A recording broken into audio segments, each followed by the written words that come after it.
Hey hello guys, চলো আজকে আমি তোমাদের আমার গ্রামটা দেখাই। আমার আবার প্রচুর ঠান্ডা লেগেছে, গলা তো বসেই আছে। আমি এখন আমার বাড়ির রাস্তাতে আছি, মানে রাস্তা থেকে আমার বাড়ি প্রায় কাছেই। তো দেখো আমি গিয়ে ক্যামেরাটা ঘুরাই। এটা আমার বাড়ির রাস্তা, এই যে ওইটা আমার বাড়ি বিল্ডিংটা। আর এটা দেখো দুই পাশে পুকুর। এটা সরকার থেকে, জানো আমার বয়স যখন তোমার 2 কি 3 বছর, তখন থেকেই আমাদের রাস্তার অবস্থা অনেক খারাপ আর কি। তখন 2-3 বছর বয়স থেকেই শুনতেছিলাম যে রাস্তা হবে, মানে মা বলে যে, তো যখন 2-3 বছর তখন থেকেই আমরা মানে জানি যে রাস্তা হবে। সেই 5 বছর আগেও রাস্তা হবে যখন ভোটাভুটি হয় আর কি, যখন চেয়ারম্যান আওয়ামী লীগের যে ভোট, মানে সরি আওয়ামী লীগ না, চেয়ারম্যান মেম্বারের যে ভোটগুলো হয়, সেই ভোটের সময় হ্যাঁ রাস্তা করে দিব ভোট হয়ে যায়, তারপরে রাস্তার আর কোনো খবর থাকে না। কিন্তু ফাইনালি আজকে আমাদের রাস্তা হয়েছে, একদম মানে রোড বরাবর একদম সোজা মাটির রাস্তা, কি যে সুন্দর। তো এই রাস্তাটা হয়েছে আমার আমি আজকে বাড়িতে আসার পর দেখার পর আমার খুব শান্তি লাগতেছিল। তো তারপর আমি ভাবলাম যে আমি তোমাদের একটু রাস্তাটা ভিডিও করে দেখাই, যার কারণে আমি চলে আসছি। সো দেখতে পারতেছো রাস্তাটা সবুজ চারিপাশে, একদম খুব সুন্দর না? কবে জানি না ফোন কিনবো, সেদিন সুন্দর সুন্দর ভিডিও বানাতে পারবো। বাট দেখো জাস্ট ওয়েদার, গ্রাম মানেই গ্রাম ফিল, এই অবস্থা। আর এই আমার বাড়ির রাস্তা।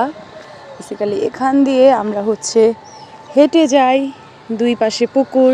কেমন লাগতেছে দেখো তো, ন্যাচারাল। ওই যে ওইটা দেখতেছো না, ওইখানে গিয়ে সবাই বসে, যখন এই যে বৃষ্টির দিন আসে না, দুই পাশে মানুষ বসে যায়, দুই পাশে নদী, এই যে এইটুকু রাস্তা ভরে যায় বৃষ্টির জলে, তোমার এই দুই পাশ ভরে যায়, এখানেও ভরে যায়। এখন মনে হয় না ভরবে, কারণ এখন তো রাস্তা অনেকটা উঁচু করে দিছে।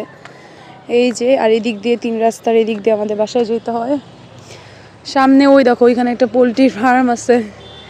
এই অবস্থা। আসলে নিজের এলাকায় আসলে যে কি একটা অনুভূতি কাজ করে বা কি একটা ভালোবাসা কাজ করে, সেটা বলে বোঝানো যায় না।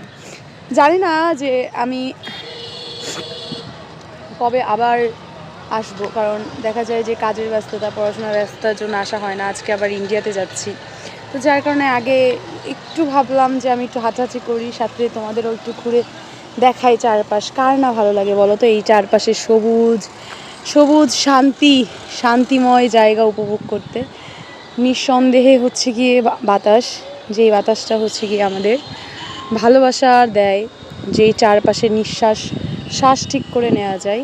ঠিক আছে, তো আজকের মতো এখানেই, টাটা। শুনছি সবুজের চারপাশে আসলে নাকি ভিউয়ার্স বাড়ে। নাও আজকে আমি সবুজ আর সবুজ, সো আমার ভিউয়ার্স কত বাড়বে আমি তাই দেখতে চাই।